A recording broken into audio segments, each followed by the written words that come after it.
Uncover the wisdom of the feminine through soulful conversations on spirituality, healing, relationships, self-leadership, sovereignty, and so much more. I'm your host, Tamar, Gail, feminine embodiment facilitator, feminine arts mentor, and soul tantrika. In this podcast, my goal is to take you deeper into the world of the feminine, stepping more into your feminine pleasure, power, authentic truth, and your sovereignty. Welcome to the Feminine Codes podcast.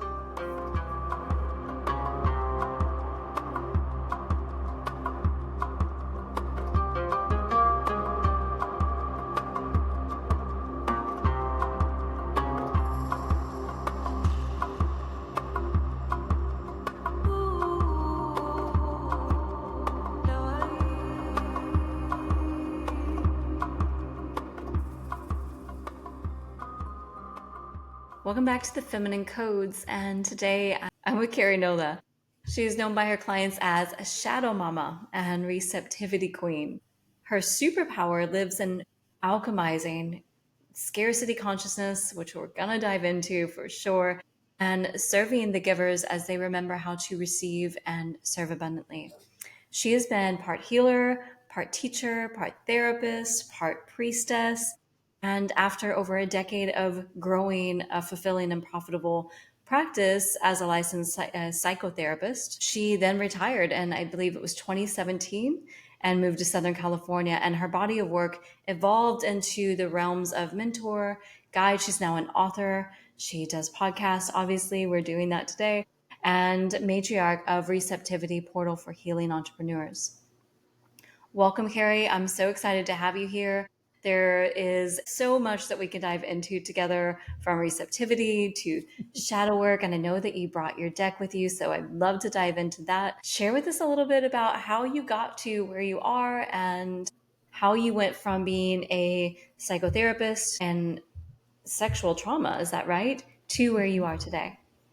Sure thing. Thank you for having me. Really was very drawn to the name of your show in particular. You know, in building my practice and my business now, I was trained by a lot of people in very masculine ways of being in the world and burnt out quite quickly doing it that way. So I love just feeling the femininity that is encoded in me and that I can share in my work. So first, I just want to say thank you for birthing this beautiful platform for us to have conversations as women and for women. Thank you so much. I'm so happy to have you on. Yes. You're welcome.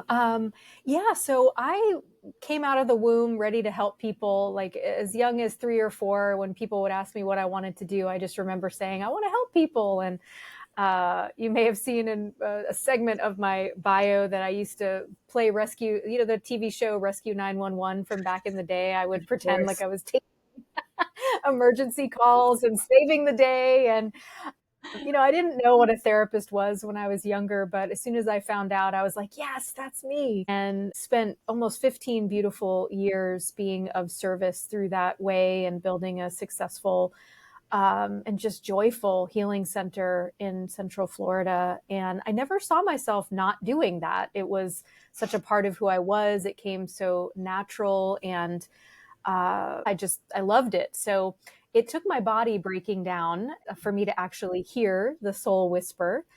For about 2 years, I was having pain that nobody could diagnose or treat. And it was finally one of my spiritual teachers that said, you are dying, but it's not the kind of death you think it is. It's an ego death. It's a death of an identity, a version of you that has been and is no longer. And you are going to need to listen for what this next iteration of you is. And I was relieved that I wasn't physically dying, because the symptoms were heart palpitations and just tremendous pain and fatigue, and it felt very serious. But I was also a bit stubborn and was so attached to who I thought I was and what I was doing that I didn't love the idea of not doing it anymore. But I very quickly heard, it's time for you to move. It's time for you to retire this iteration of your work. And there was a grieving that happened in admitting that that felt true and resonant. And what I quickly discovered was that the therapy aspect of my work was a really important part of discovering elements of my gifts and getting the ball rolling. But I was actually meant to take that and then to support other healers to make an even bigger impact. You know, like one of my mentors calls it like the helping the first dominoes, like helping the people that help the people so that more people can be served. And as we know, living on this planet right now, we need a lot of help and there's a lot of healing to be done. So for the last 8 years or so, I've been helping healers and spiritually aware entrepreneurs to clear their blocks so that they could get their medicine out into the world. And it's been incredibly fulfilling and also therapeutic. You know, I still get to be in the healing space. It's just a different type of work. It's such important work because we, as healers, and I just had this conversation with someone a couple days ago, we usually have a difficult time even charging for work, especially when we first come into our practice and having to break through that wounding or the belief system. For some, it's the belief that you can't charge for something like that, Yeah. that you shouldn't charge or ask for money. I remember even when I first started, there was a belief from others also that, oh, well, you're doing that work. You can't charge for that work. That's something that you do for free. Yeah. Yeah. Right. But Do the you do your energy, job for free? right. I know, right? Yeah. So and the energy, it's like it needs to be reciprocated and balanced in some way, Yeah. especially when we're doing such deep work. Yeah, and it would be wonderful if we lived in a way that could allow for those exchanges to be different than monetary. And in some ways, you know, we have those opportunities, but we are living on a planet and at a time where that is the current, you know, most common exchange. And I couldn't agree with you more. There's a lot of shame and guilt. We wouldn't say to, you know, a lawyer or, you know, a doctor or someone else, you know, like, what do you mean you're charging for, you know, to help people? But yet, Right. when we're helping in these particular ways, there are some judgments on it. And, you know, I do agree that this work should be accessible, but that doesn't mean that our work needs to be accessible to everyone, right? Right. There's a set of people that I believe we're each here to serve. And those people, because we're meant to serve them, will be aligned not only in terms of what we offer, but also in their ability to enter into a harmonious exchange with us to be able to receive the service. That's so perfectly said. Yeah, thank you for sharing it in that way because I think there's going to be a lot of women and men. I feel like there's also some men who listen to my podcast, but that can receive that in that way that maybe they haven't heard it. I think that's what it is. I think it's like I also could have used those words of wisdom at that time when I was going through that. Yeah. But I'm just going to jump into shadow because with shadow work, that is something that we dive into with shadow work is those beliefs. And you work with your clients doing that. Is that right? Absolutely. I really early on just discovered that there's so much hidden that without illuminating these places, it becomes really challenging to know who we are, to know what we're here to do, to know what is ours to have. I think people are scared of shadow work sometimes because they think it's like the big, dark, scary things hiding in there. And sometimes, yes, we do need to excavate trauma and wounding, but oftentimes part of our wounding is hiding our gifts and those really beautiful, vulnerable parts of us that remember how to dream and that remember why we came here. And those things get tucked away because maybe, you know, we said something or had an opinion or shared an aspect of who we were and it wasn't well received. And so it's like little by little that stuff gets buried and tucked away and we forget.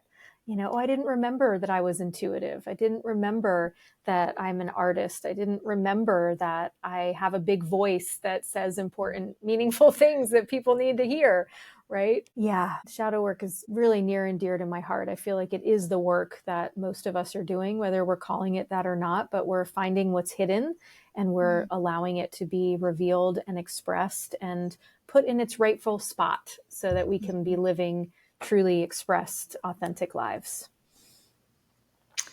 Shadow work has been such a huge part of my process as well throughout the years. And I still love it. I mean, I'm a Scorpio. We love shadow. We love shadow work. Oh, yeah. No stranger to the dark. No stranger to that. Yeah. The transformation that happens through it, though, I think is like that rising from the phoenix, rising from the ashes, and Yeah. just the transformation that happens whenever you actually honor and incorporate those parts of yourself, like reintegrate those parts of self. Yes. So powerful. You are known as the shadow mama and the receptivity queen. How did these archetypes come to you? Like, how did you begin to work with these archetypes?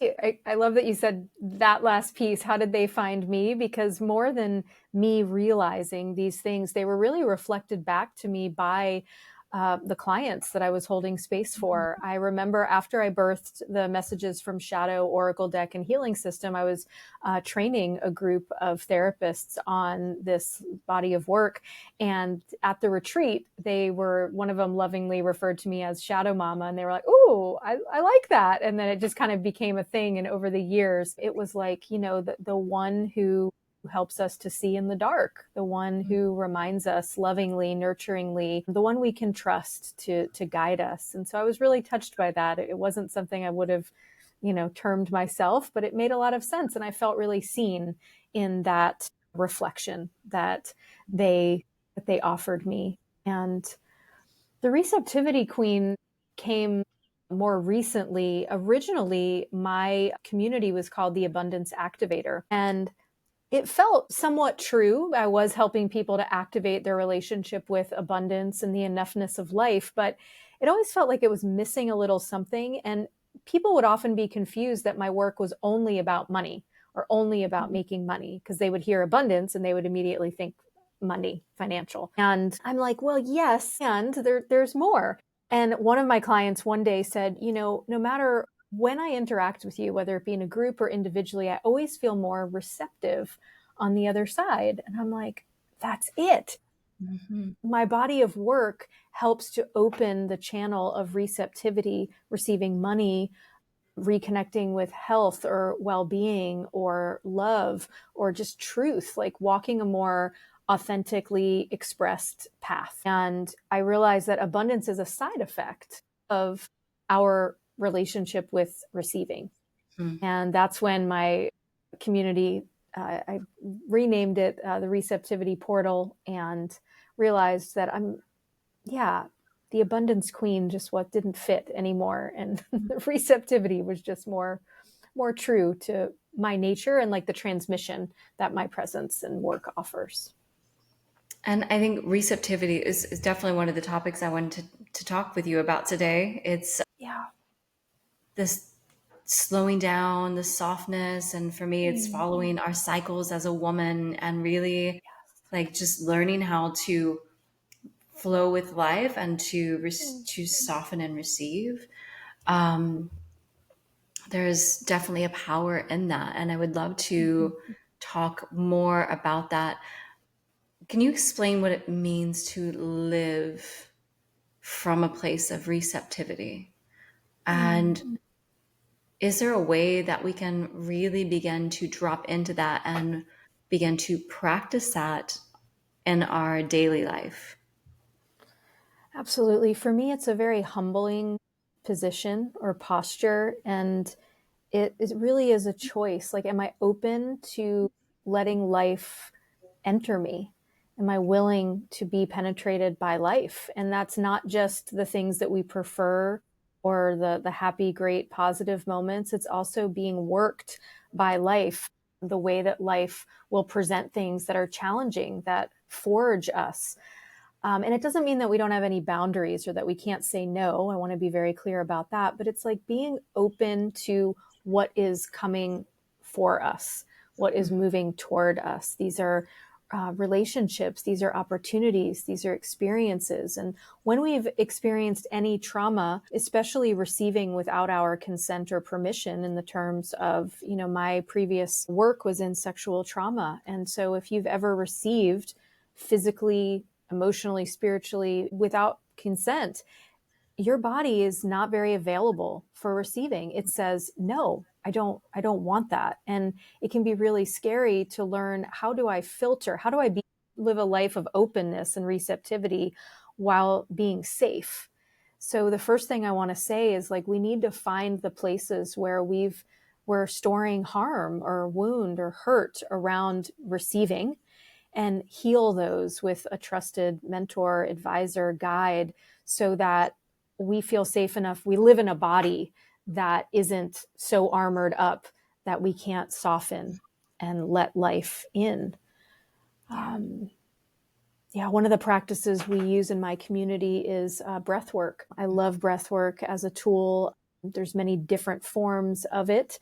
My breathwork facilitators are trained in revelation breath work, and it's a very beautiful, like, masculine feminine blend where there is some intensity, but there also is a softness.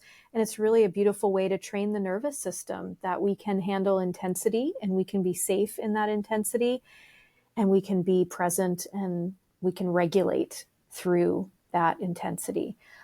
So whether it's breath work or any type of just presencing, it's important that we have daily practices, because it's not just work, one and done work. It's a daily practice, just like lifting weights. Like, do I live in a body that feels safe enough to open, safe enough to surrender, safe enough to receive what life has for me?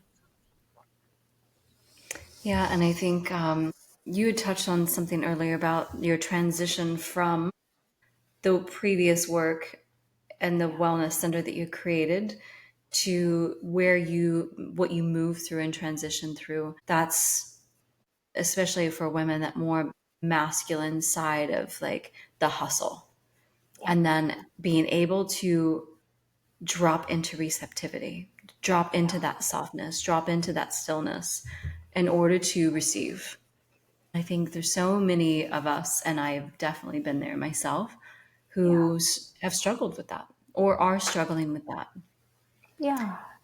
And like you said, the seasonality, right? There's times when we might be in flow and really receptive, and then something might hit, a wound might come up, or we may have an experience that the body remembers, don't feel safe, and then we close and we reopen.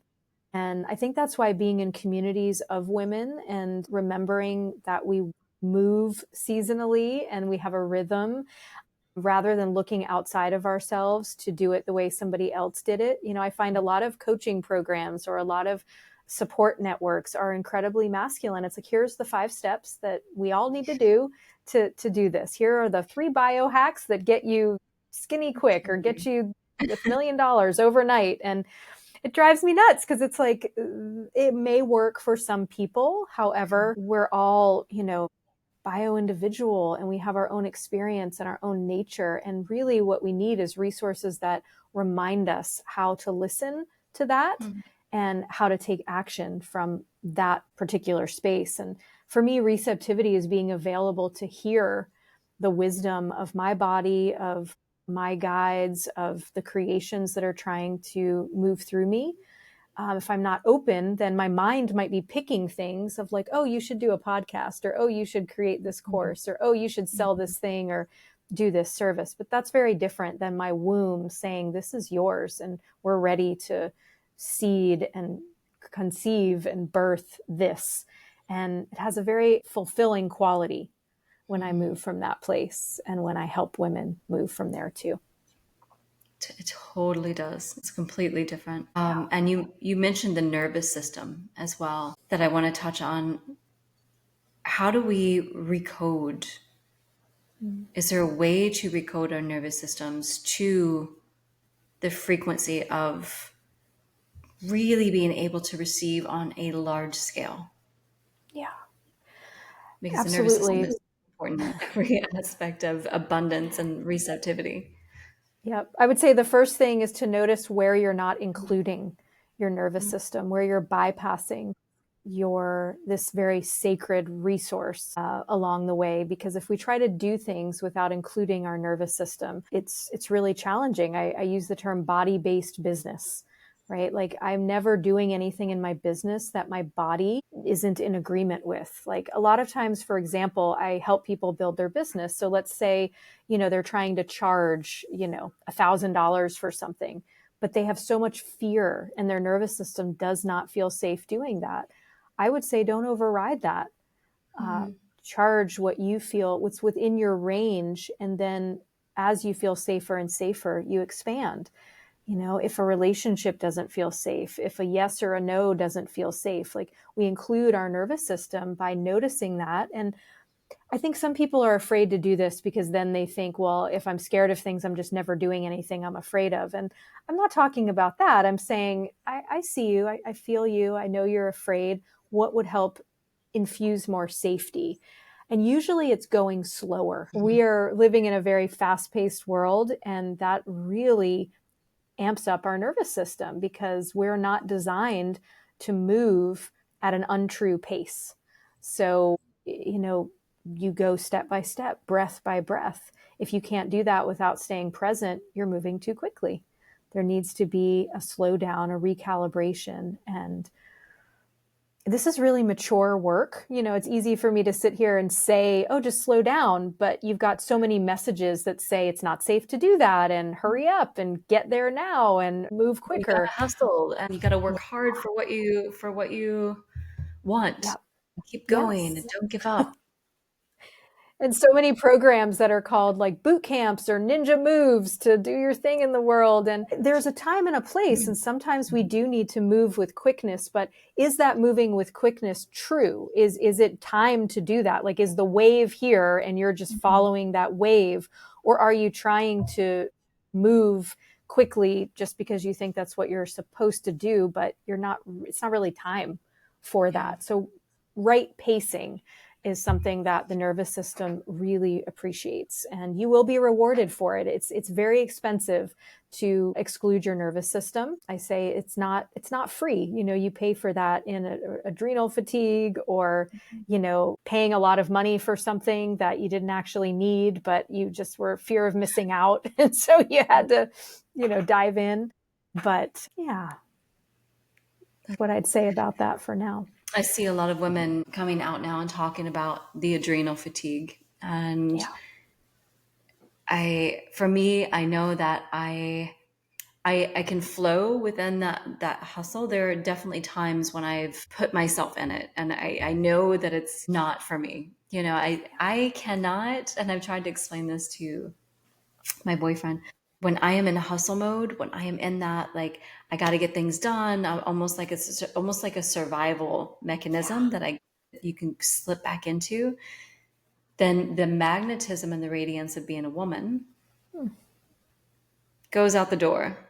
And what you're trying to attract, or what you're needing to attract into your life, what's there for you to attract into your life, is almost like it can't, because you're in such a mode of hustle and survival that you've lost a sense of radiance and magnetism. And Yes. it's totally the opposite effect of what you're really trying to achieve. Yeah, I like to say, are you penetrating the world, right? That's the more masculine. And if you're penetrating and you're moving toward, where's the opening for Mhm. receiving? So there might be moments. It's not, as women, we use masculine energy and we use Yeah. feminine energy. It's just, which one are we designed to lead with to help us to inform our next step? And so when we're receptive and we, like, I like to think of being on like a river rapids. So if it's like, get in the raft and you get in and then you're carried down the stream, right? Yeah. Versus trying to swim up that stream because you're jumping in, but it's not really the moment yet. The boat hasn't come for you yet, but you're like, oh shit, I got to get in there. Go, go, go. And makes it a lot more difficult. But if you're on the boat and you're going down the stream and it's carrying you, you're still radiant, you're still available, you're still relaxed because you have the resource that you need to carry you. But if we forget that we are being supported and that we can be carried, then we're trying to do things on our own, and it's exhausting. I mean, there is a way that it should be somewhat effortless when you're in your flow. Doesn't mean it's not intense at times, that it's not scary or vulnerable, but if you can feel a sense of ease or effortlessness, I think that often lets me know that I've found my wave and I'm moving with it in a way that's really authentic. And what does that first step look like? Like what could be a first step for especially healers that are struggling with this and who Yeah. are in that scarcity mindset? What is the first step that they could take in order to begin to shift into more of that abundant frequency and that flow of life? Yeah. The first thing that comes to mind is a willingness to do it differently. This is actually an addictive pattern. We are addicted to, I don't have enough, I don't have enough, right? And it becomes a pattern that we get addicted to. And it really is a choice that we have to make again and again and again to remember what's true versus what we are programmed or patterned to believe. So I have found that no matter how much money I have, no matter how much resource I have, there's still a fear that it will go away or that there won't be enough tomorrow, later, next year. What if when I have to pay my taxes? What if when that big bill comes, right? And so it's not the amount of money or resource that you actually have or don't have that makes you feel scarce.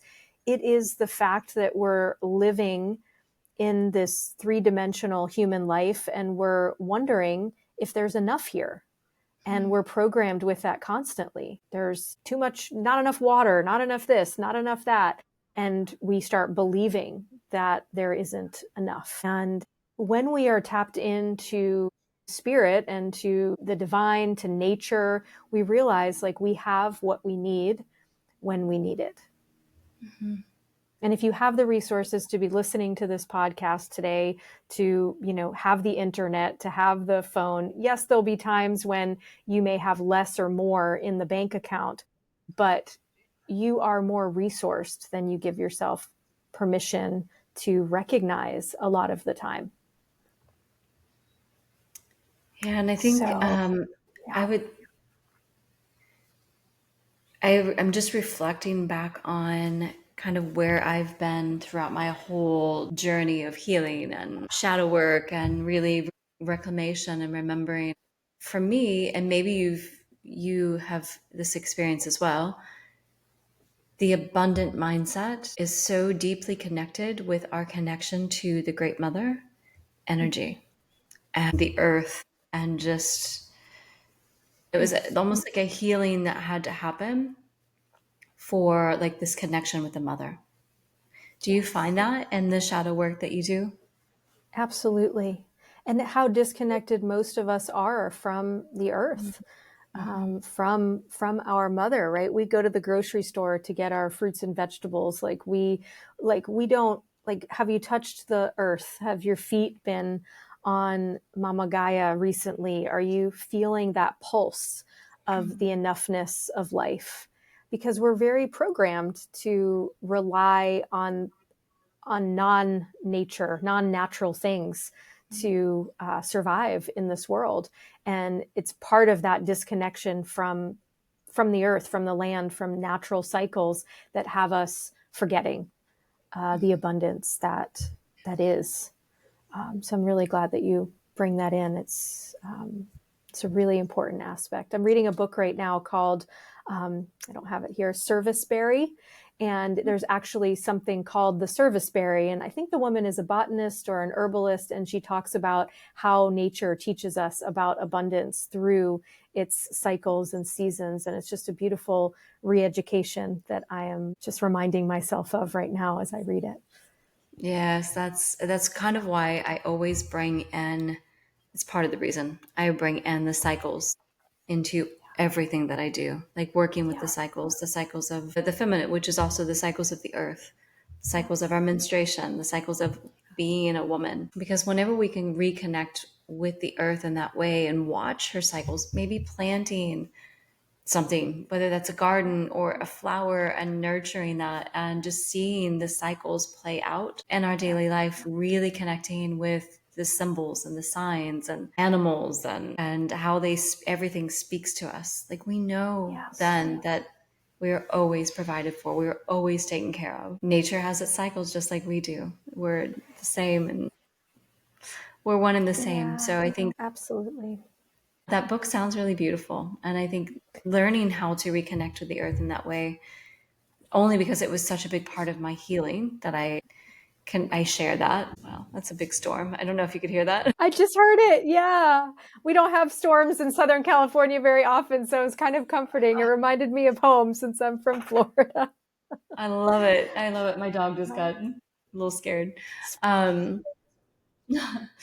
If I could but just say, I'm so glad you're talking bringing about this the up Great because Mother. it's, yes, exactly. She's like, I'm here, enoughness, rain, cleansing. But it's reminding me of how nature reminds us that nothing is ever the same and things ebb and flow. So I think too, as we send a lot of resources out, whether that's our energy or maybe we're in a season of like pouring love into our partner and they're really busy and not really reciprocating at the moment. It's like, instead of like, oh my God, this is a terrible relationship. I'm not getting enough. My needs aren't being met. I have to leave. It's like, well, maybe, or maybe this is just a cycle or a season, like a moment in time.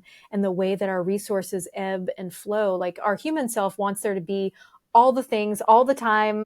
Like, I want to feel safe. And we put our safety in the resources, as opposed to, we know that our safety is in the hands of the divine and it's inherent.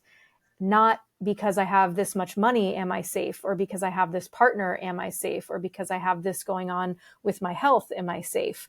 And it starts to, as we mature through these cycles, I think we begin to realize, where am I outsourcing my sense of safety or enoughness in these outside things versus where it actually belongs, which is like deeply rooted in my body and in my beingness. And that's a daily practice. I mean, I forget this all the time. It's terrifying to be alive and to be human and to feel the vulnerability of different things that can or don't happen. But I think as a spiritual truth, that's a beautiful one that I fall back on to help keep me in my power. Like, where's my safety actually sourced from? Yeah. That is powerful. Mm.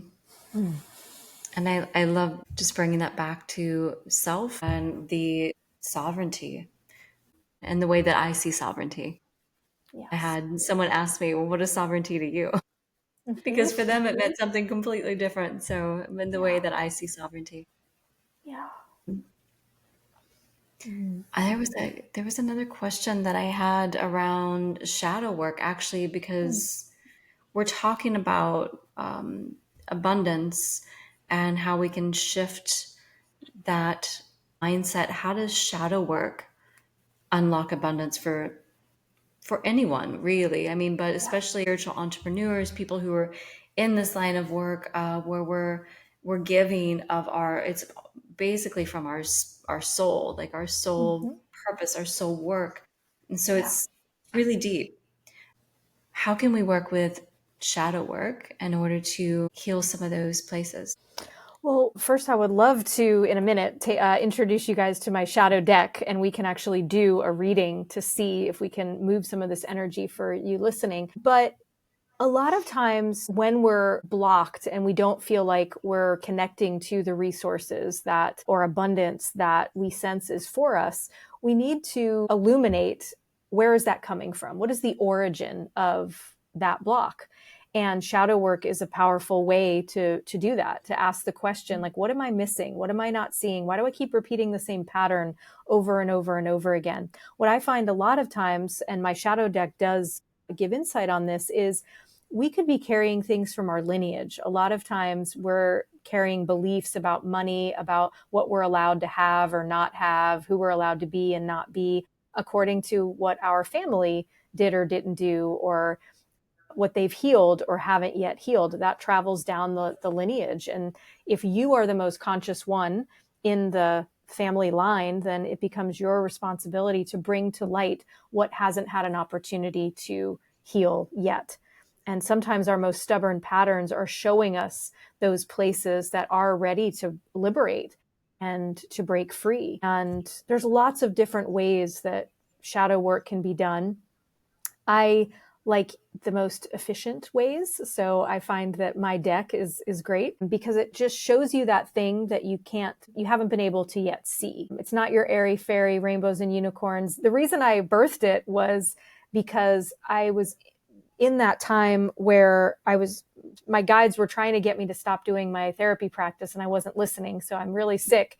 And I was looking at all these different oracle decks and they kept telling me, you're right on track. Things are going great. You're going to get there. And I'm like, that might be true at like the highest spiritual level, but I feel like crap right now. And I really could use some help seeing what I can't see. I know I'm missing something.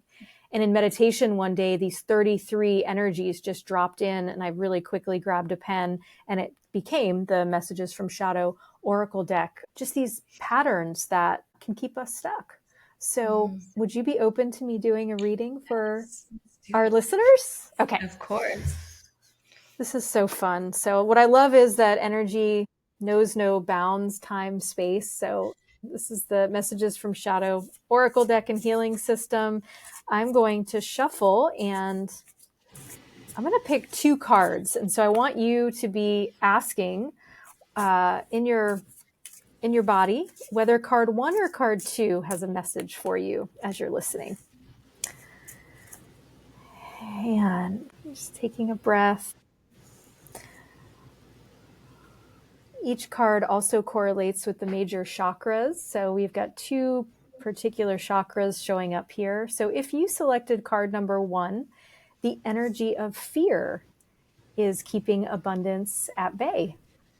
Specifically will, work with the frequency of abundance. So the shadow of fear clears in the root chakra at the base of the spine. This is like, it's safe to be here. It's safe to be me. It's safe to like stand on my square and to feel the fear, but not let it control my movement forward. So I'm going to read you. There's a healing mantra for every card in the book. And so this energy of fear is asking, are you willing to meet your fear with gentleness and find out what it needs from you so you can open space for your next step? This moment is inviting you to simultaneously hold your fear with the divine knowing of infinite safety and protection. Now is not the time for a spiritual bypass or ignoring of your human experience. When this card shows up, it's inviting a compassionate recognition of and connection to parts of you that are afraid. This healing mantra you can repeat with me if you're called. I am worthy of honoring my human fears and remembering my infinite safety in the arms of the divine. So beautiful. So just letting that fear be acknowledged and letting it move and dissolve as it's ready. And the second card that's showing up is one of my favorites. And we're moving up a few chakras. This clears in the sacral and solar plexus. So our womb space and our belly. This is the shadow of power. The shadow of power. And I often say that we're aware of the shadow of power from the standpoint of abusing our power, overusing our power. Like that's what we think of when we think of, somebody's misusing their power.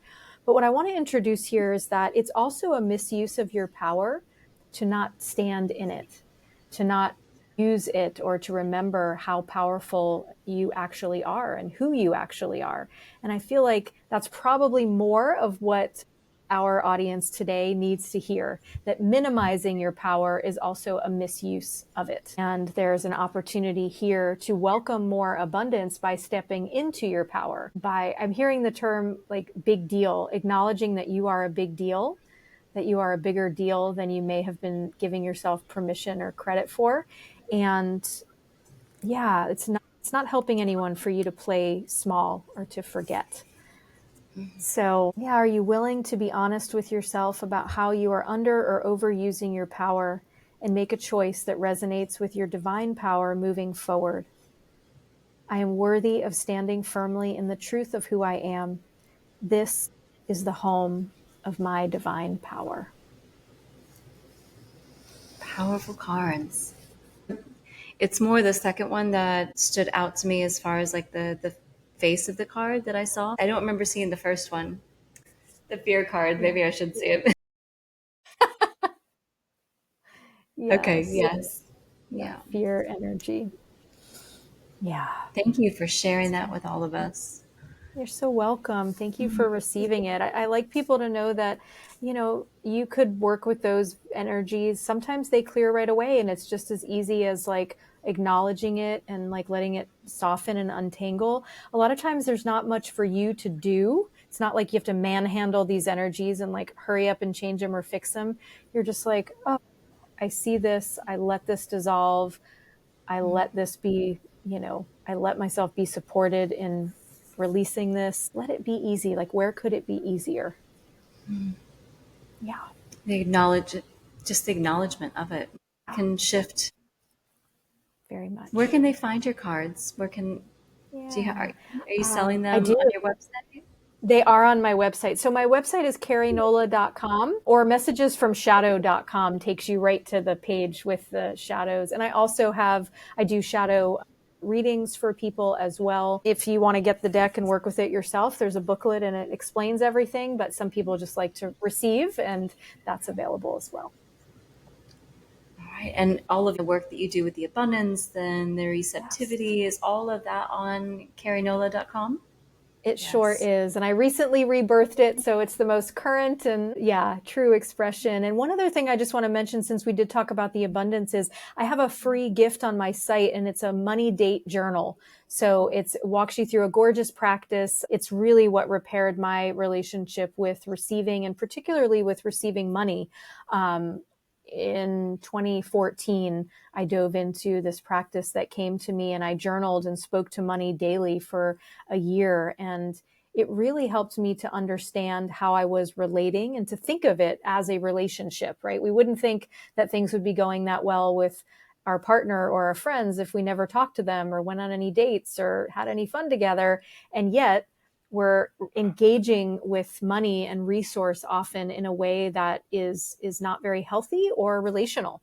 And this can help to repair and bring that back to stability and center.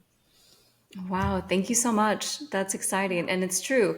The relationship with money is so important. It's one we I will can't definitely avoid come on this to planet. Yes, Manhattan. please come over. Yes, I always yes, thought that it was, yeah, I always wanted to live in a world where we did the bartering when I was a little yes, kid. It was like, who needs money? But it is a currency that we are living with at yeah, this time on our planet. So it's that relationship is so important. So yeah. please, everyone, download her free Mm, gift and check out her card. Kari, thank you so much for joining me today for this conversation. so welcome. I did want to ask, do you have any like transformative practice or rituals that have helped your Mm. clients tap into abundance and attract more opportunities? I know that you have your cards. Is there anything else that you would like to share in regards to that, Hmm. or that you do? You know, I'm feeling called to just speak to the power of the money journaling practice. It's something that I don't do daily anymore because I feel like there's a more stabilization, but I do go through seasons. So when I'm in a season of expansion or welcoming more, or I have a month where I bring in a lot of resource, one reframe that I would offer as a practice is we think that we want more, but we're not actually always prepared to have it. So if you're experiencing, like, one of my patterns was feast and famine, like there would be a lot, and then I would get sick and crash and the resources would go away, and then there'd be a lot. And then, so sometimes our nervous system, back to that, needs to be ready to be the steward of more. So if you're not stewarding well the resources that you have now, like you don't have a relationship with them and you're not talking with them and you don't feel free and clear to look at your bank account and to talk about money, to be with your money, then you're not really showing that you are capable of having more. So Hmm. part of it is, am I ready to steward more? And how would I know if I was ready for that? Of course, we all think we want a lot of love or money or health, but when we get it, sometimes we can collapse under the pressure of responsibility that it is to be the steward of more of that. So I would invite you into this sacred journaling practice to find those spots that feel ready and available, and then also the ones where it's like, ooh, this is an edge. I can really grow into this, and go slow and practice. And over time, as you cultivate yourself as someone who's able to have more will then begin to enter your field. It's just the law of the way things work, the law of divine compensation. Perfectly said. I love that. Thank you so much. You're welcome. Thanks for helping me bring that through. I didn't know that wanted to be said. Keri, Yeah. thank you again. And everyone, please check out Keri's website, and we will see you next time.